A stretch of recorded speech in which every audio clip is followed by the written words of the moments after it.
ಸುಮಾರು 15 ವರ್ಷಗಳಿಂದ ಅಂದ್ರೆ ನಮ್ಮ ಅಪ್ಪರ ಕಾಲದಿಂದಲೂ ನಾವು ರೇಷ್ಮೆ ಮಾಡ್ತಾ ಇದ್ರು. 25 ವರ್ಷದಿಂದ ಕಂಟಿನ್ಯೂ ನಾವು ರೇಷ್ಮೆ ಮಾಡತ್ತವ್ರಿ. ರೇಟ್ ಕಮ್ಮಿ ಇದ್ರ ಸಂಬಂಧ ಇದು ಮುಂದೆ ಬೆಳೀತಾ ಮಾಡ್ಕೊತ ಹೋದ್ರ ಅಂತ ಹೇಳಿ ನಾವ್ ಮಾಡಿದ್ರು. ಕಟ್ಟಿಗೆ ಸಡ್ಡನ್ನ ಟೆಂಪರರಿ ಸಡ್ಡನ್ನಾಗಿ ಮಾಡ್ಕೊಂಡ್ರು ಸರ್. ಇದರಲ್ಲಿ 21-37 ಸಡ್ ಮಾಡ್ಕೊಂಡ್ರಿ ಸರ್.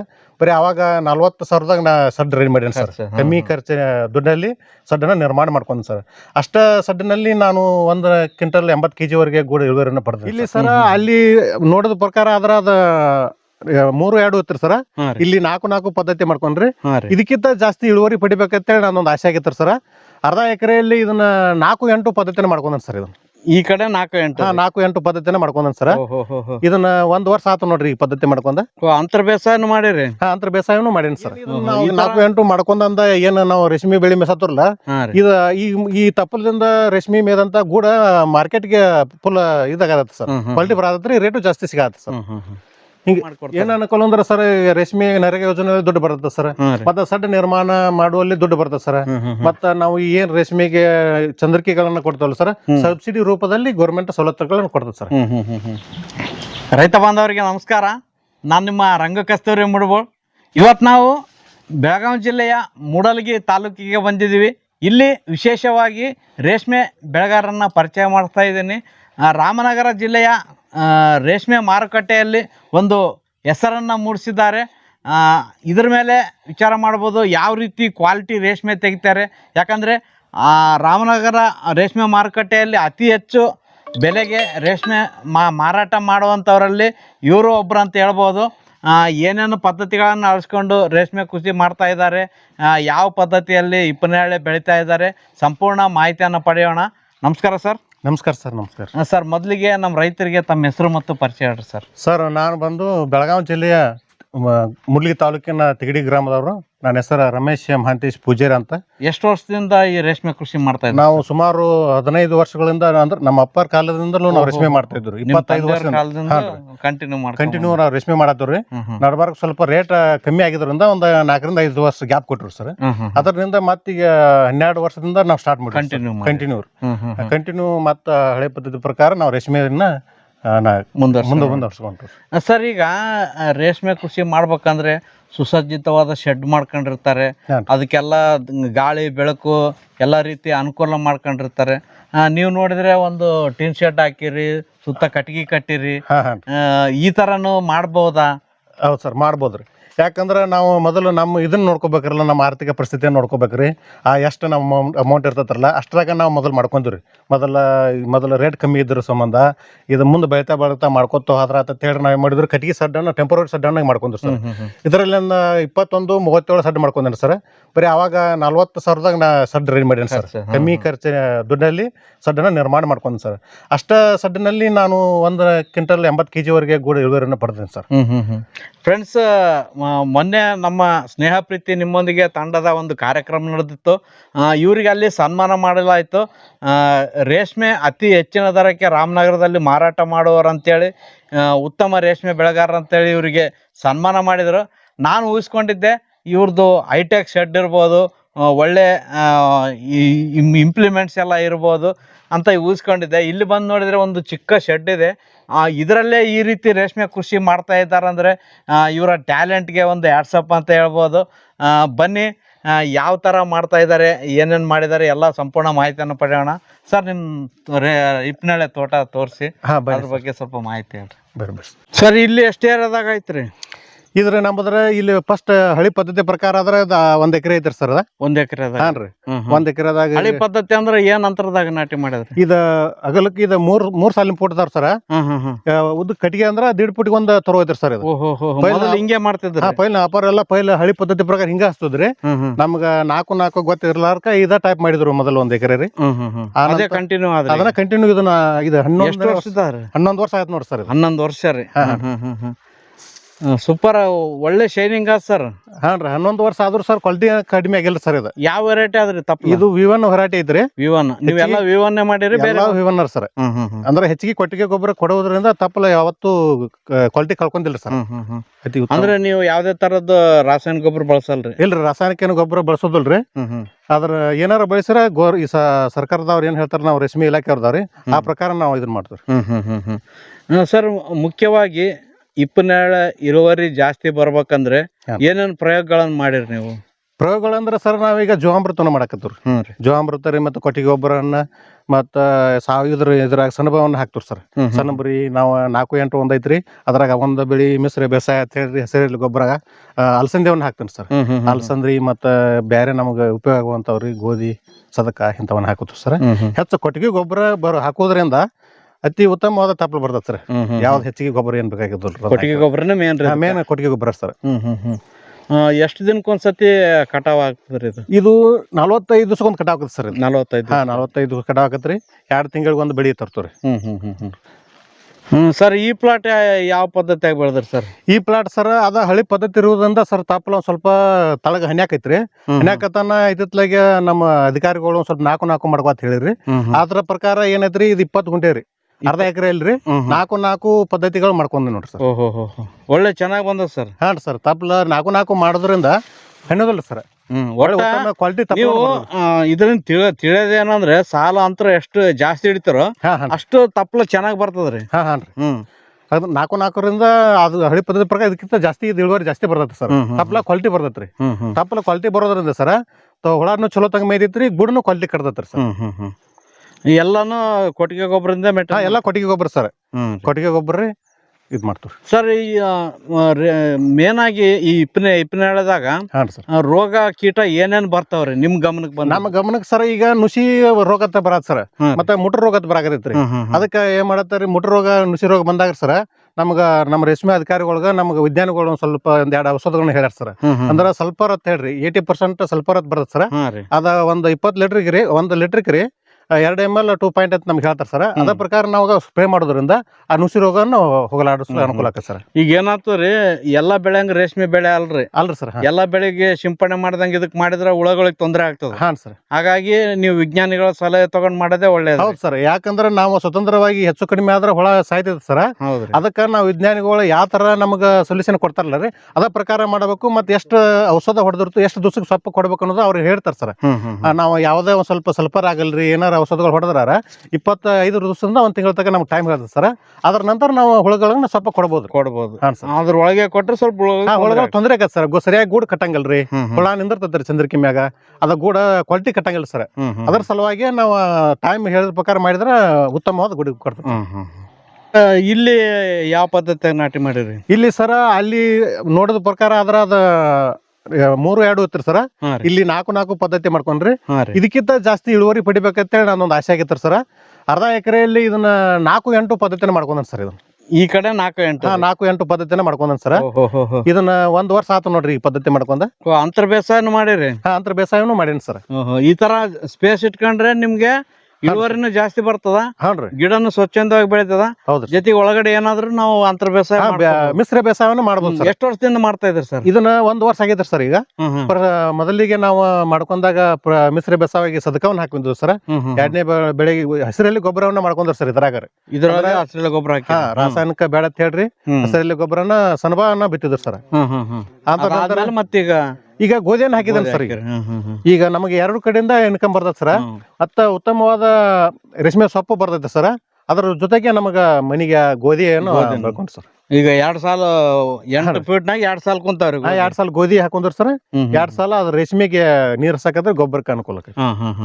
ಸೂಪರ್ ಸರ್, ಒಳ್ಳೆ ಅನುಕೂಲ ಮಾಡ್ಕೊಂಡ್ರಿ. ಈ ತರ ಈ ಗಿಡಕ್ಕೆ ಏನ್ ಇಟ್ರಿ ಸರ್? ಈ ಗಿಡದಿಂದ ಗಿಡಕ್ಕೆ 4 ಐತ್ರಿ ಸರ್. 4x8 4x8 sir. ಈಗ ನೋಡ್ಬೋದ್ರಿ ಸರ್ ನೀವು 4-8ರಿಂದ ತಪ್ಪಲು ಯಾವ ತರ ಕ್ವಾಲಿಟಿ ಬಂದಿದೆ ಅಂತೇಳಿ ಇದು ನೋಡ್ಕೋಬಹುದು ಸರ್. ಅದು ಇದು ರೇಷ್ಮೆ ಒಳಕಂತೂ 1 ಬರುತ್ತೆ ಕ್ವಾಲಿಟಿ ತಪ್ಪಲು ಸರ್. ಎಲ್ಲಿ ಬಂದಂಗ ಬಂದದ್ರಿ. ಹಾಂ ಸರ್. ಈ ಏನ್ ಇದನ್ನ ನಾವು 4-8 ಮಾಡ್ಕೊಂಡಂದ ಏನ್ ನಾವು ರೇಷ್ಮೆ ಬೆಳಿ ಮೇಸತ್ತರಲ್ಲ, ಇದು ಈ ತಪ್ಪಲದಿಂದ ರೇಷ್ಮೆ ಮೇದಂತ ಗೂಡ ಮಾರ್ಕೆಟ್ಗೆ ಫುಲ್ ಇದಾಗತ್ತೆ ಸರ್. ಕ್ವಾಲಿಟಿ ಬರತ್ರಿ, ರೇಟು ಜಾಸ್ತಿ ಸಿಗತ್ತೆ ಸರ್. ನಮ್ಮ ರೇಷ್ಮೆ ಮನಿ ಇದಾರ ಸರ್. ಇದರಲ್ಲಿ ಈಗ ಹುಳ ಮೇಯಾಕತಾವ್ರಿ. ಅದನ್ನ ನೀವು ನೋಡ್ಬೋದ್ರಿ ಸರ್ ಯಾವ ರೀತಿ ಮೇಯತಾವ್ರಿ. ಇದು ಶೇಡ್ ನೆಟ್ ಮಚ್ಚರ್ದಾನಿ ಏನ್ ಹಾ ಮಂಚರದಾನಿ ಸರ್. ಮಂಚರದಾನಿ ಯಾಕೆ ಹಾಕೋದು ಅಂದ್ರೆ ಸರ್, ಹ್ಮ್. ಈ ಹುಜಿ ನೊಣ ಅಂತ ಹೇಳಿ ಬರತ್ ಸರ್. ಆ ಹುಜಿ ನೊಣ ಬತ್ತಂದ್ರ ಹುಳುಗಳಿಗೆ ಕಡಿತೈತಿ ಸರ್. ಹೌದು ಹುಳುಗಳು ಕಡಿತಂದ್ರ ಸಾಕಷ್ಟು ಹುಳುಗಳು ಸಾಯ್ತಾರ ಸರ್. ಸಾಯ್ತಾವ್ರಿ. ಅದರಿಂದ ನಮಗ ತೊಂದರೆ ಆಗೋ ಸಂಬಂಧ ಇನ್ಕಮ್ ಕಡಿಮೆ, ಇದು ಇಳುವರಿ ಕಡಿಮೆ ಬರ್ತದೆ ಸರ್ ಹುಜಿ ಕಡಿತಂದ್ರ. ಅದ್ರ ಸಲುವಾಗಿ ನಾವು ಹುಜಿ ಪರದೆನ ಹಾಕಿರೋದು ಸರ್. ಮೇಲ್ಗಡೆ ಮತ್ತೆ ಮೇಲ್ಗಡೆ ಸರ್ ಈಗ ಚಳಿಗಾಲ ಐತಿರಲ್ಲ ಸರ್, ಚಳಿಗಾಲ ಇರೋದ್ರಿಂದ ರಾತ್ರಿ ಥಂಡಿ ಬರ್ತದೆ ಸರ್. ಥಂಡಿ ಜಾಸ್ತಿ ಆತಂದ್ರೆ ಹುಳ ಮೇಗಲ್ ಸರ್. ಅದಕ್ಕೆ ರಾತ್ರಿ ಟೈಮ್ದಾಗ ನಾವು ಕಾವು ಮಾಡೋ ಸಿಸ್ಟಮಕ್ಕೆ ಇದನ್ನ ತಡಪತ್ರಿಯನ್ನು ಹಾಕೊಂಡ್ರಿ ಸರ್.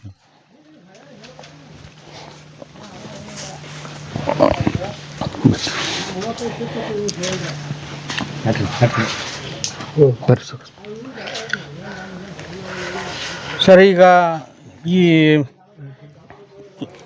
ಎಷ್ಟು ದಿನ ಆಯ್ತು ಸರ್ ಈಗ? ಅವ್ರು ನಾವು ಚೆಕ್ ಮಾಡಿ ಕೊಡ್ತಾರ ಚೆಕ್ ಸೆಂಟರ್ದಾರ ಸರ್. ಆ ಕೊಟ್ಟ ಟೈಮ್ದಾಗ ಅಲ್ಲಿಂದ ನಾವು 2ನೇ ಜ್ವರ ಪಾಸ್ ಮಾಡಿ ಕೊಡ್ತಾರ ಸರ್. ನಮ್ಗೆ 2ನೇ ಜ್ವರ ಮತ್ತೆ ಪಾಸ್ ಮಾಡಿ ಕೊಟ್ರಂದ್ರೆ ನಾವು ತಗೊಂಬಂದು ಸರ್ ಇಲ್ಲಿ ಹಾಕೊಂಡಿರ್ತೀರಿ. ಇವಾಗ 4ನೇ ಜ್ವರ ಕೂತೈತಿ ಸರ್. ಇದು 4ನೇ ಜ್ವರ ಕೂತೈತಿ ಸರ್. ಇದು 4ನೇ ಜ್ವರ ಕುಂತ 4ನೇ ಜ್ವರ ಕೂತ ಒಂದ್ ಸ್ವಲ್ಪ ಪಾಸ್ ಆಗತ್ತ ಸರ್. ಇನ್ನು ಸಾಯಂಕಾಲ ನಾವು ಇದಕ್ಕೆ ತಪ್ಪಲನ್ನು ಕೊಡ್ತೀವಿ ಸರ್. ಸರ್ ಈಗ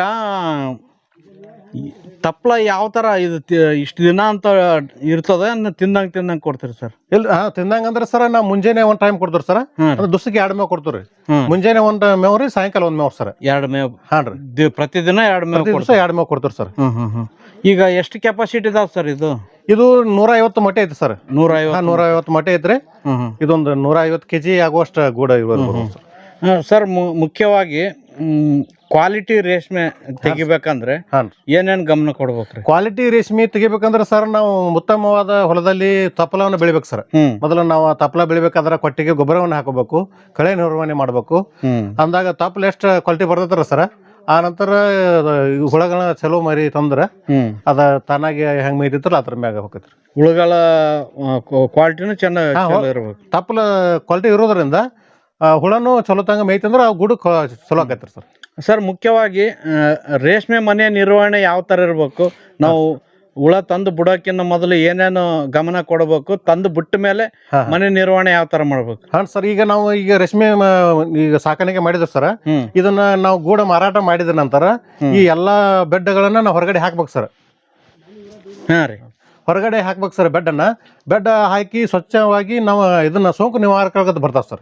ಅಸ್ತ್ರ ಆಗಲಿ, ಡೆಟಾಲ್ ಆಗಲಿ, ಶುಚಿ ಆಗಲಿ ಸರ್, ಒಂದ್ 3 ನಿವಾರಕರು ಬರ್ತಾವ, ಸೋಂಕು ನಿವಾರಕ ಅಂತ ಹೇಳ್ರಿ. ಆ ತರ ನಾವು ಎಲ್ಲಾ ಮನೆ ಸಡ್ಡಗಳನ್ನ ಸ್ವಚ್ಛಂದವಾಗಿ ತೊಳ್ಕೊಂಡು, ಸಲಕರಣೆಗಳನ್ನೆಲ್ಲ ತೊಳ್ಕೊಂಡು ಅದನ್ನ ನಿರ್ವಹಣೆ ಮಾಡ್ಕೊಂಡು, ಮತ್ತೆ ಯಾವಾಗ ನಮಗ್ ಮರಿ ಇರ್ತಾವಲ್ಲ ಮನಿ ಅಗ್ದಿ ಸ್ವಚ್ಛಂದವಾಗಿರ್ಬೇಕು ಸರ್. ಆ ರೀತಿ ನಾವು ಇದನ್ನ ಮಾಡ್ಕೊಂಡ್ರೆ ಮರಿ ಹಾಕಕ್ಕೆ ಮತ್ತೆ ಮುಂದಿನ ಬೆಳೆ ಮೆಸೋದಕ್ಕೆ ಅನುಕೂಲ ಆಗತ್ತೆ ಸರ್.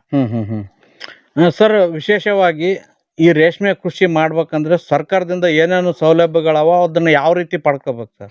ಸರ್ ಈಗ ನಾವು ಫಸ್ಟ್ ಸ್ಟಾರ್ಟಿಂಗ್ ಹಚ್ಚಿದಾಗ ಸರ್ ನಾವು ರೇಷ್ಮೆ ಅಧಿಕಾರಿಗಳನ್ನ ಭೇಟಿ ಮಾಡ್ಬೇಕು ಸರ್. ಭೇಟಿ ಮಾಡಿದಾಗ ಅವ್ರು ಸರ್ ಹೇಳ್ತಾರ ಸರ್, ತರ್ವಿನ ಹಚ್ಚಿರ ಅಂದ್ರೆ ನರೇಗಾ ಯೋಜನೆ ಅಂತ ಹೇಳಿ ಬರ್ತಾರ ಸರ್. ನರೇಗಾ ಯೋಜನೆ ಬರ್ತಾವ್ರ ಸರ್. ಮತ್ತ ಜಾಬ್ ಕಾರ್ಡ್ ಅಂತ ಹೇಳಿ ಬರ್ತಾರ ಸರ್. ಜಾಬ್ ಕಾರ್ಡ್ ಮಾಡ್ಕೊಂಡು ನರೇಗಾ ಯೋಜನೆಯಲ್ಲಿ ಹಿಂಗ ಪಂಚಾಯತಿ ಹೋಯ್ತಂದ ಇದನ್ನ ಹಾಕ್ತಾರ ಸರ್. ಆ ತರ ನಾವು ರೈತರು ಇದನ್ನ ಮಾಡ್ಕೋಬಹುದು ಸರ್. ಒಟ್ಟ ರೇಷ್ಮೆ ಇಲಾಖೆಯಿಂದ ಅನುಕೂಲ ಆದ್ರಿ? ಅನುಕೂಲ ಐತ್ರಿ ಸರ್. ಏನೇನು ಅನುಕೂಲ ಮಾಡ್ಕೊಡ್ತಾರೆ? ಏನ್ ಅನುಕೂಲ ಅಂದ್ರೆ ಸರ್, ರೇಷ್ಮೆ ನರೇಗಾ ಯೋಜನೆ ದುಡ್ಡು ಬರುತ್ತೆ ಸರ್. ಮತ್ತೆ ಸಡ್ಡ ನಿರ್ಮಾಣ ಮಾಡುವಲ್ಲಿ ದುಡ್ಡು ಬರ್ತದೆ ಸರ್. ಮತ್ತ ನಾವು ಏನ್ ರೇಷ್ಮೆಗೆ ಚಂದ್ರಿಕೆಗಳನ್ನ ಕೊಡ್ತೇವಲ್ಲ ಸರ್, ಸಬ್ಸಿಡಿ ರೂಪದಲ್ಲಿ ಗೌರ್ಮೆಂಟ್ ಸವಲತ್ತುಗಳನ್ನ ಕೊಡ್ತದೆ ಸರ್. ಅಂದ್ರೆ ಗೌರ್ಮೆಂಟ್ ಕಡೆಯಿಂದ ರೇಷ್ಮೆ ಕೃಷಿ ಮಾಡೋರಿಗೆ ಅನುಕೂಲ ಐತಿ ಸರ್. ಅನುದಾನ ಐತೆ ಸರ್. ಅನುಕೂಲ ಐತ್ರಿ ಸರ್, ಅನುಕೂಲ ಐತ್ರಿ ಸರ್. ಈಗ ನೀವು ಸುಮಾರು 15 ವರ್ಷದಿಂದ ರೇಷ್ಮೆ ಕೃಷಿ ಮಾಡ್ತಾ ಇದೀನಿ ಅಂತ ಹೇಳ್ತೀರಿ. ಇದ್ರಾಗ ಅತಿ ಕಷ್ಟ ಅನ್ಸಿದ್ದೇನ್ರಿ? ಕಷ್ಟ ಅಂತ ಏನಿಲ್ಲ ಸರ್. ಅಂದ್ರೆ ಮೊದಲು ತಪ್ಪಲ ಬೆಳ್ಕೊಬೇಕ್ರಿ ಸರ್. ಸಡ್ಡ ನಿರ್ಮಾಣ ಮಾಡ್ಬೇಕ್ರಿ. ಸಡ್ಡ ನಿರ್ಮಾಣ ಮತ್ತು ನಾವು ಸಲಕರಣೆ ಮಾಡೋದು ಫಸ್ಟ್ ಅಷ್ಟ ಕಷ್ಟ ರೀ. ಅವನ್ನೆಲ್ಲ ಮಾಡ್ಕೊಂಡ್ರೆ ನಮ್ಗೆ ಸರಳ ಆಕತಿ ಸರ್ ಜೀವನ. ಎಲ್ಲ ಆತಾಗೇನು ಕಷ್ಟ ಇಲ್ಲ. ಈಗ ಈ ರೇಷ್ಮೆ ಕೃಷಿ ಎಲ್ರು ಮಾಡ್ತಾರೆ, ನೀವು ಮಾಡ್ತಾ ಇದ್ರಿ. ನಿಮ್ದು ರಾಮನಗರದಾಗ ರೇಟ್ ಜಾಸ್ತಿ ಬರ್ತದ ಅಂತ ಕೇಳಿದೆ. ಹೌದು ಸರ್. ಕಾರಣ ಏನು ಸರ್? ಕಾರಣ ಅಂದ್ರೆ ಸರ್, ನಾವು ಹೆಚ್ಚಿನ ಒತ್ತನ್ನ ರೇಷ್ಮೆ ಬೆಳೆಗೆ ನಾವು ಕೊಡ್ತೀವಿ ಸರ್. ಬೇರೆ ಬೆಳೆಗಿಂತ ಗೊಂಜಾಳ ಆಗಲ್ರಿ, ಕಬ್ಬಾಗಲಿ, ಬೇರೆ ಬೆಳೆಗಿಂತ ನಾವು ರೇಷ್ಮೆಯನ್ನ ಹೆಚ್ಚನ್ನ ಅವಲಂಬನೆ ಮಾಡಿದ್ವಿ ಸರ್. ಅಂದ್ರೆ ನಮ್ಮ ಹೆಚ್ಚಿನ ಆದಾಯ ಬರೋದ್ರಿಂದ ನಾವು ಹೆಚ್ಚಿನ ರೇಷ್ಮೆಗೆನ ಕೊಡ್ತೀವಿ ಸರ್. ಕೊಡೋದ್ರಿಂದ ಹೆಚ್ಚಿನ ತಪ್ಪಲವನ್ನು ಬೆಳೆಸ್ಕೊಂಡು ಅದಕ್ಕೆ ತಪ್ಪಲದಿಂದ ನಾವು ಹೆಚ್ಚಿನ ರೇಷ್ಮೆಗೆ ತಪ್ಪಲ ಒಳ್ಳೆ ಕ್ವಾಲಿಟಿ ಕೊಡೋದ್ರಿಂದ ಅತಿ ಉತ್ತಮವಾದ ಗೂಡ ಕಟ್ಟೋದ್ರಿಂದ ಮಾರ್ಕೆಟಿಗೆ ಒಳ್ಳೆ ರೇಟ್ ಬರ್ತದೆ ಸರ್. ಈಗ ಪ್ರೆಸೆಂಟ್ ಏನ್ ರೇಟ್ ನಡೆದ ಸರ್? ಸದ್ದ ಸರ್ ನಾ ಈಗ 7 ಈ ಸದ್ದ ಪ್ರೆಸೆಂಟ್ 800 ರಿಂದ 900 ರೂಪಾಯಿ ರೇಟ್ ಐತೆ ಸರ್. ಪೈಲ ಈಗ ಜಾಸ್ತಿ ಆಗೈತೆ ಸರ್ ರೇಟ್, ಇನ್ನು ಆಗ್ಬೋದ್ರನ್ನ. ವರ್ಷದಾಗ ಎಷ್ಟು ಬೆಳೆ ತೆಗಿತೀರಿ ಸರ್ ನೀವು? ನಾವು 9 ರಿಂದ 10 ಬೆಳೆಗಳನ್ನ ತೆಗಿತೀವಿ ಸರ್. 9 ರಿಂದ 10 ಬೆಳೆ ತೆಗಿತು ಸರ್. ಒಂದ್ ಎಕರೆ 2 ಪ್ಲಾಟ್ ಮಾಡ್ಕೊಂಡ್ರಿ. ಒಂದ್ ಎಕರೆಗೆ ಹೆಚ್ಚು ಕಡಿಮೆ 150 ರಿಂದ 160 ಮೊಟ್ಟೆ ಮೇಸ್ತು ಸರ್. ಅದ್ 150 ರಿಂದ 60 ಮೊಟ್ಟೆ ಸರ್. 150 ಮೊಟ್ಟೆ ಇತ್ತು 170-80 ಕೆಜಿ ತರ ಇಳುವರಿ ನಾವು ತೆಗೆದು ಸರ್. ಖರ್ಚೆಲ್ಲ ಎಷ್ಟು ಬರ್ತದ? ಖರ್ಚು ಅಂದ್ರೆ ಸರ್ ಈಗ ಒಂದು ಬೆಳಿಗ್ಗೆ ನಾವು ತಂದು ಅಂದ್ರೆ ಒಂದ್ 10,000 ರೂಪಾಯಿ ಖರ್ಚಾಗತ್ತೆ ಸರ್. ಅಂದ್ರ 100 ಮೊಟ್ಟೆಕ್ 4,000 ರೂಪಾಯಿ ತೋತಾರ್ರಿ. 150 ಮೊಟ್ಟೆ ಅಂದ್ರೆ 6,000 ರೂಪಾಯಿ ಆದ ಸರ್. 6,000 ರೂಪಾಯಿ ನಮಗೆ ಪೇಪರ್ ಆಗಲಿ ಮತ್ತ ಸುಣ್ಣ ಆಗಲಿ ಸಲ ಔಷಧಗಳಾಗಲಿ ಅವನ್ನೆಲ್ಲ ಅದೊಂದು 4,000 ರೂಪಾಯಿ ಖರ್ಚು ಹಿಡಿತು ಸರ್. ಒಂದ್ ಬೆಳೆಗೆ 10,000 ರೂಪಾಯಿ ಖರ್ಚಾಗತ್ತೆ ಸರ್. 10,000 ರೂಪಾಯಿ ಖರ್ಚಾದ್ರೆ ಈ ಬೆಳೆ 1 ಲಕ್ಷ ರೂಪಾಯಿ ಆಗ್ಬೋದು ಸರ್. ಈಗಿನ ರೇಟ್ ನೋಡೋ ಪ್ರಕಾರ 1 ಲಕ್ಷ ರೂಪಾಯಿ ಆಗತ್ತೆ ಸರ್. ಅದರಲ್ಲಿ 90,000 ರೂಪಾಯಿ ಅಂತೂ ಉಳಿತೈತೆ ಸರ್. ಈಗ ನೀವು ಒಬ್ಬ ರೇಷ್ಮೆ ಕೃಷಿಕರಾಗಿ ಹೊಸದಾಗಿ ರೇಷ್ಮೆ ಕೃಷಿ ಮಾಡೋರಿಗೆ ಏನ್ ಹೇಳಕ್ ಇಷ್ಟಪಡ್ತೀರಿ? ನಾ ಹೇಳ್ತೇನೆ ಸರ್, ಯುವಕರಿಗೆ ಎಲ್ಲರಿಗೂ ನಾನು ಬಹಳ ವಿನಂತಿ ಮಾಡ್ಕೋತೀನಿ ಸರ್. ಯಾಕಂದ್ರೆ ಎಲ್ಲ ಈಗ ನಾವು ಸಾಲಿ ಕಲ್ತ ಇದನ್ನ ಅಡ್ಡಾಡ್ಕೊತಾರೆ ಸರ್. ಒಂದ್ ಸ್ವಲ್ಪ ಜಮೀನ್ ಇತ್ತಂದ್ರೆ ರೇಷ್ಮೆ ಕೃಷಿ ಮಾಡೋದ್ರಿಂದ ಒಂದು ಗೌರ್ಮೆಂಟ್ ನೌಕರಿ ಇದ್ದಂಗೆ ಸರ್. ಇದು ಗೌರ್ಮೆಂಟ್ ನೌಕರಿ ಅಂದ್ರೆ ಹೆಂಗ ತಿಂಗಳ ಪೇಮೆಂಟ್ ಬರ್ತದೆ ಸರ್. ಇದನ್ನ ಇದ್ದಷ್ಟು ನಮ್ಮ ಜಮೀನಿನಲ್ಲಿ 2 ಪ್ಲಾಟ್ ಅನ್ನ ಮಾಡ್ಕೊಂಡು ಅದನ್ನ ಹಂತವಾಗಿ ಮಾಡ್ಕೊಂಡ್ರೆ ಸರ್ ಪ್ರತಿ ತಿಂಗಳು ಇನ್ಕಮ್ ಬರ್ತಾ ಇರುತ್ತೆ ಸರ್. ಅಂದ್ರೆ ಎಲ್ಲಾ ಯುವಕರಿಗೆ ಇದು ಬಹಳ ಮಾಹಿತಿ ಸರ್. ನನ್ನ ಪ್ರಕಾರ ಹೆಚ್ಚಿನ ರೇಷ್ಮೆ ಬೆಳೆಗಾರರಿಗೆ ಬಹಳಷ್ಟು ಕಾಂಟ್ಯಾಕ್ಟ್ ಇರೋದ್ರಿಂದ ಬಹಳ ಹೊಸ ಬೇರೆ ಬೇರೆ ಊರುಗಳು ಸಾಕಷ್ಟು ಫೋನ್ ಮಾಡ್ತಾರೆ ಸರ್ ನಮ್ಗೆ. ಈ ತರ ಮಾಡ್ತೀಯಲ್ಲ, ಹಿಂಗ ರೇಟ್ ಬರ್ತದಲ್ಲ, ಯಾವ ತೀರಿ ಮಾಡ್ತೀರಿ ಅಂತೇಳಿ ನಮ್ಗೆ ಸಾಕಷ್ಟು ಒಂದು 5-6 ಫೋನ್ ಬರ್ತಾರೆ ಸರ್. ಎಲ್ಲಾ ರೈತರಿಗೆ ಸಾಕಷ್ಟು ಮಾಹಿತಿಗಳನ್ನ ನಾವು ಕೊಡ್ಕೋತ ಬಂದ್ರು ಸರ್. ಏನ್ ತೊಂದ್ರೆ ಇಲ್ಲ, ನಾವು ಹಸ್ತಾರಿ ಮಾಡ್ಕೊತ ಬಂದ್ರು ಸರ್. ಈಗ ಒಂದ್ಸತಿ ನೀವು ಹುಳಗಳ ತಂದು ಬಿಟ್ಟ ಮೇಲೆ ಸರ್ ಹಂತವಾಗಿ ಏನೇನು ಮಾಡ್ತೀರಿ ಅದಕ್ಕೆ ಪೋಷಣೆಗೆ ಸರ್? ಈ 2ನೇ ಜ್ವರ ಬಂದ ನಂತರ ನಾವು ಏನ್ ಮಾಡ್ತೀವಿ, ಇದು ವಿಜೇತ ಅಂತೇಳಿ ಒಂದು ಪುಡಿ ಬರ್ತದೆ ಸರ್. ಪುಡಿ ಬಂದಾಗ ಅದನ್ನ ತೆಳುವಾಗಿ ಧೂಳೀಕರಿಸ್ಕೋತೀರಿ. ನಂತರ ಸೊಪ್ಪನ್ನ ಕೊಡ್ತೀವಿ ಸರ್. ಸೊಪ್ಪು ಕೊಟ್ಟ ನಂತರ 3 ಮೇವು ಆದ ನಂತರ ಅಥವಾ 4 ಮೇವಿನಿಗ್ರಿ ಒಂದು ವಿಜೇತ ಪೋಟ ಬರಲ್ಲ ಸರ್. ಈಗ ಅದನ್ನ 1 kg ಸುಣ್ಣದಲ್ಲಿ ನಾವು ಮಿಕ್ಸ್ ಮಾಡಿ ಧೂಳೀಕರಿಸಿಕೊಂಡು ಅರ್ಧ ಗಂಟೆ ಬಿಡ್ತೀವಿ ಸರ್. ಬಿಟ್ಟ ನಂತರ ಮತ್ತೆ ಸೊಪ್ಪು ಕೊಡೋದ್ರಿಂದ ಆ ತಪ್ಪಲ ಸೊಪ್ಪನ್ನು ಜಾಸ್ತಿ ತಿನ್ನಾಕತ್ತರ. ಜಾಸ್ತಿ ಎಷ್ಟು ಅದ್ರ ಒಳ್ಳೆ ಹುಳವನ್ನ ಬರ್ತದೆ ಸರ್. ಬಂದ ನಂತರ ಮತ್ತೆ 3ನೇ ಜ್ವರಕ್ಕೆ ಯಾವ ರೀತಿ ಪಲ್ಯ 2ನೇ ಜ್ವರ ಮಾಡಿರ್ತಾರಲ್ಲ 3ನೇ ಜ್ವರಕ್ಕೂ ಅದೇ ರೀತಿ ಮಾಡ್ತೀವಿ ಸರ್. 4ನೇ ಜ್ವರನೂ ಅದೇ ರೀತಿ ಮಾಡ್ತೀವಿ ಸರ್. ಮತ್ತೆ ವಿಜೇತ ಸುಣ್ಣ ಇದನ್ನ ಮಾಡ್ಕೊತ ಬಂದಿರ್ತೀವಿ. 4ನೇ ಜ್ವರ ಆದ ನಂತರ ಸರ್ ಹುಳ ದೊಡ್ಡವರಿಂದ ಈ ರ್ಯಾಕೆಗಳನ್ನು ತುಂಬಾ ವಾಡಿಸ್ಕೋತಾರೆ. ತುಂಬಾ ಸಡ್ಡಿನ ತುಂಬಾ ಮಾಡ್ಕೋತ ಸರ್. ಮಾಡ್ಕೊಂಡು ಮತ್ತೆ ಸುಣ್ಣ ಒಂದು ದಿವಸ ಸುಣ್ಣ ರೀ ಒಂದ್ ಸ್ವಲ್ಪ ವಿಜೇತ ಮಿಕ್ಸ್ ಮಾಡ್ಕೋತ ಹೊಡ್ಕೋತ್ರಿ. ಉತ್ತಮವಾದ ತಪ್ಪಲವನ್ನ ಹಾಕೋತ ಹೋಗ್ರಿ ಸರ್. ಎಲ್ಲಾ ರ್ಯಾಕಿನಲ್ಲಿ ಒಂದೇ ತರ ಇರುವಂತ ಹುಳಗಳನ್ನ ಸಮಾನವಾಗಿ ಇಟ್ಕೊಂಡು ನಾವು ರೇಷ್ಮೆ ತಪ್ಪನ್ನ ಹಾಕೋತೀವಿ ಸರ್. ಗೂಡು ಕಟ್ಟ ಟೈಮ್ ನಲ್ಲಿ ಏನೇನು ಗಮನ ಕೊಡ್ಬೇಕು? ಗೂಡು ಕಟ್ಟುವ ಅಂದ್ರೆ ಸರ್ ನಮ್ಗೆ ಆಟೋಮೆಟಿಕ್ ಗೊತ್ತಾಗತ್ತರ. ಅದು ಹಂಡಿಗೆ ಬಂದ್ರೆ ಡ್ವಾರ್ ಮಿನ್ಸ್ ಹೊಡಿದ್ರ ಹುಳ ಅಂದ್ರ 5ನೇ ಜ್ವರ ಅಂತಾರ ಅದಕ್ರಿ. 5ನೇ ಜ್ವರ ಅಂದ್ರ ನಮ್ಗ ಅದ ಈಗ ಚಳಿಗಾಲದಲ್ಲಿ 16 ರಿಂದ 17 ಮೇವು ತೊಗೊಳ್ಬಹುದು ಸರ್. ಅಂದ್ರೆ ನಾವು ಟೆಂಪರೇಚರ್ ಇಮ್ಯುನಿಟಿ ಮಾಡೋದ್ರಿಂದ ತಾಡ್ಪತ್ರೆ ಹಾಕೋದ್ರಿಂದ ಅಂದ್ರೆ ಏನಂದ್ರು ಸ್ವಲ್ಪ ಚಳಿ ಜಾಸ್ತಿ ಇರೋದ್ರಿಂದ ಸ್ವಲ್ಪ ಜಾಸ್ತಿ ಮೇವನ್ನ ತೊಗೊಳ್ತಾರೆ ಸರ್. ತೊಗೊಳೋದ್ರಿಂದ 16 ರಿಂದ 17 ಅದು ಸ್ವಲ್ಪ ಮಿನ್ಸ್ ಬರ್ತದೆ ಸರ್. ಮಿನ್ಸ್ ಬಂದಾಗ ಅದು ಡ್ವಾರ್ ಅಂತ ಕಾಣಕತ್ತ ಸರ್. ಮುಕ್ಕಟ ಪಾಸ್ ಆಗಿದ್ದ ಹುಳ ಅದನ್ನ ಸ್ವಲ್ಪ ಎಲ್ಲೇರು ಎಳಿ ಬಿಡಾಕೈತಂದ್ರ ಸರ್. ಅದ್ರ ಮ್ಯಾಗ ನಮ್ಗೆ ಗೊತ್ತದ್ರಿ ತಪ್ಪಲನ್ನ ಕಡಿಮೆ ತುಂತಾ ಹೋಗತ್ತಾರೆ. ಹೋದಾಗ್ರೆ ನಾವು ಮರುದಿವಸ ಎಲ್ಲಾ 100ಕ್ಕೆ 90 ಭಾಗ ಹಣ್ಣಾದಾಗ ನಾವು ಇದಕ್ಕೆ ಫಸ್ಟ್ಲಿಕ್ಕೆ ಚಂದ್ರಿಕೆ ಅಂತ ಬರ್ತದೆ ಸರ್. ಈಗೆಲ್ಲ ಇದ್ರ ಮ್ಯಾಗ ಚಂದ್ರಿಕೆ ತಿಳುವಾದ ತಪ್ಪಲ ಕೊಟ್ಕೊಂಡು ಅಲ್ಲೆಲ್ಲೆಲ್ಲಿ ಚಂದ್ರಿಕೆಯನ್ನು ಇಟ್ಕೋದು ಸರ್. ಚಂದ್ರಿಕೆ ಇಟ್ಟ ನಂತರ ನಾವು ಅದು ತಾನು ಆಟೋಮೆಟಿಕ್ ಹಣ್ಣಾಗಿದ್ದು ಗುಳ ಹತ್ಕೋತದ ಸರ್. ತಳಗ ಹಸಿ ಹುಳ ಇದ್ದಂತದ್ದು ಈ ತಪ್ಪಲ ಏನ್ ಇಟ್ಟಿರ್ತೀವಿ ಅದನ್ನ ಮೇಕೋತ ಬಂದ ಮ್ಯಾಗ ಗೂಡು ಕಟ್ಕೋತ ಸರ್. ಆ ಗೂಡು ಕಟ್ಟಿದ್ಮೇಲೆ ಮತ್ತೆ ಮುಂದೆ ನಿರ್ವಹಣೆ ಇರಲ್ರಿ? ಇರ್ತದೆ ಸರ್. ಅಂದ್ರ ನೋಡ್ಕೋತಿರ್ಬೇಕ್ರಿ ಸರ್. ಅಂದ್ರ ಗೂಡು ಕಟ್ಟಿದಂದ್ರೆ ಹೆಚ್ಚು ನಾವು ಕಾಳಜಿ ಮಾಡ್ಬೇಕ್ರಿ ಸರ್. ಅಂದ್ರ ಇರ್ವಿ ಮತ್ತು ಇಲಿಗಳನ್ನ ನೋಡ್ಕೋತಿರ್ಬೇಕು. ಮತ್ತೆ ಏನೈತ್ರಿ ಹುಳ ದಟ್ಟ ಆದದನ್ನ ಮತ್ತೆ ಬೇರೆ ಕಡೆ ಬೇರೆ ಚಂದ್ರಿಕೆಯಲ್ಲಿ ನಾವು ಆರಿಸಿ ಬಿಟ್ಕೊಳ್ಬೇಕ್ರಿ ಸರ್. ಅದರಿಂದ ಮಾಡೋದ್ರಿಂದ ಅದನ್ನ ನೋಡ್ಕೋತಿರ್ಬೇಕು ಸರ್. ನಾವ್ ಎಷ್ಟು ಕಾಳಜಿ ಮಾಡ್ತಾರಲ್ಲ ಅದ್ರ ಮ್ಯಾಗ ಗೂಡ ಇದನ್ನ ಚಂದ್ರಿಕೆ ಇಟ್ಟ ಮೇಲೆ ಎಷ್ಟು ದಿನ ಹೋಗ್ತದೆ ಸರ್? ಹಾನ್ರಿ ಚಂದ್ರಿಕೆನ ಇವತ್ತು ಇಟ್ಟು ಅಂದ್ರ ರೀ 4 ರಿಂದ 5 ದಿವಸ ತಕ ಅಲ್ಲೇ ರ್ಯಾಕ್ನಲ್ಲಿ ಬಿಡ್ತಾರ ಸರ್. ಅಂದ್ರೆ 4 ರಿಂದ ತಕ್ಕೊಂಡ ಮತ್ತೆ ಒಂದು ದಿವಸ ಏನ್ ಮಾಡ್ತಾರೆ 2 ದಿವಸ ಅದನ್ನ ಕಸವನ್ನೆಲ್ಲ ಕ್ಲೀನ್ ಮಾಡ್ಕೋತ ಸರ್. ಅಂದ್ರೆ 7 ದಿವಸ ಕ್ಲೀನ್ ಮಾಡ್ಕೊಂಡು ಅದನ್ನ ಒಂದು ದಿವಸ ಇಟ್ಕೊಂಡ್ರಿ ಸರ್. 8 ರಿಂದ 9 ಈ ಚಳಿಗಾಲದಲ್ಲಿ 8 ರಿಂದ 9ನೇ ದಿವಸಕ್ಕೆ ನಾ ರಾಮನಗರಲ್ಲಿ ಮಾರ್ಕೆಟ್ ಮಾಡ್ತೀವಿ ಸರ್. ಒಟ್ಟಿನಲ್ಲಿ ರೇಷ್ಮೆ ಕೃಷಿ ಮಾಡೋರಿಗೆ ಮಾಡ್ರಿ ಅಂತ ಹೇಳ್ತೀರಿ ಸರ್? ಅವಶ್ಯವಾಗಿ ಸರ್. ಯಾಕಂದ್ರೆ ರೇಷ್ಮೆ ಕೃಷಿ ಅಂತ ಲಾಭ ಯಾವ ಕೃಷಿ ಒಳಗೂ ಇಲ್ರಿ ಸರ್. ನಾವು ಕಣ್ಣಂತ ಅಂದ್ರೆ ನಾವು ನಮ್ಮ ಅಪ್ಪರ ಕಾಲಿಂದ ರೇಷ್ಮೆ ಬೆಳೀತಿರೋದ್ರಿಂದ ನಾವು ಮತ್ತು ನಮ್ಮನ್ನ ಎಲ್ಲ ಬ್ರದರ್ಗಳು ಇಲ್ಲಿ ನಮ್ಮ ತೋಟದಲ್ಲಿ ಎಲ್ಲ ನಾವು ಒಂದು 15 ಜನ ರೇಷ್ಮೆ ಬೆಳೆಗಾರ ಗ್ರೂಪ್ ಮಾಡ್ಕೊಂಡಿ ಸರ್. ಅದ್ರ ಮಾಡ್ಕೋದ್ರಿಂದ ನಾವ್ ಎಲ್ಲಾ ಯುವಕರಿಗೆ ಆಯ್ತು ನಾವು ಎಲ್ಲ ರೇಷ್ಮೆ ಬೆಳೆಗಾರರಿಗೆ ಅವ್ರು ಬೇರೆ ಕೆಲಸ ಮಾಡತ್ರ ನಾವು ರೇಷ್ಮೆ ಕೃಷಿಯನ್ನು ಹೆಚ್ಚು ಒತ್ತಾಯನ ಮಾಡಿದ್ವಿ ಸರ್. ಮಾಡ್ಕೊಂಡು ನಾವು ಈಗ ನಮ್ಮ ಊರಲ್ಲಿ ಆಗಲಿ ತೋಟದಲ್ಲಿ ಅಲ್ರಿ ರೀ ಬೇರೆ ಬೇರೆ ಊರುಗಳಲ್ಲಿ ಸರಿ ಸಾಕಷ್ಟು ರೇಷ್ಮೆಯನ್ನು ಹಚ್ಚೋಲಕ್ಕೆ ನಾವು ಅನುಕೂಲ ಮಾಡಿಕೊಟ್ಟಿದ್ರು ಸರ್. ಅವ್ರಿಗೆ ಮಾಹಿತಿಯನ್ನು ಕೂಡ ನಾವು ಕೊಟ್ಟಿದ್ದೀವಿ ಸರ್. ಇದೇ ತರ ಮೇಯಿಸ್ಬೇಕತ್ತೆ. ತುಂಬಾ ಧನ್ಯವಾದಗಳು ಸರ್. ನಿಮ್ ಕಡೆಯಿಂದ ಇನ್ನೂ ಹೆಚ್ಚಿನ ರೈತರಿಗೆ ಅನುಕೂಲ ಆಗ್ರಿ. ನಮ್ಮ ಚಾನಲ್ ಮುಖಾಂತರ ರೇಷ್ಮೆ ಕೃಷಿ ಬಗ್ಗೆ ಏನಾದರೂ ಮಾಹಿತಿ ಬೇಕಂದ್ರೆ ಯಾರಾದರೂ ಕರೆ ಮಾಡ್ಬೋದಾ ಸರ್? ಮಾಡ್ಬೋದು, ಖಂಡಿತವಾಗಿ ಮಾಡ್ಬೋದು ಸರ್. ಯಾವಾಗ ಬೇಕಾದ್ರೆ ನಾನು ಹೇಳಿದ್ದೇನೆ ಸರ್. ಈಗಾಗಲೇ ರೈತರಿಗೆ ನಾವು ಅಂದ್ರೆ ನಮ್ಮ ಸಾಹೇಬ್ರುಗಳು ಅದಾರ ಸರ್, ಮೊದಲ ತಾಲೂಕು ಬೇರೆ ಬೇರೆ ಸಾಹೇಬ್ಗಳು ಅದಾರ.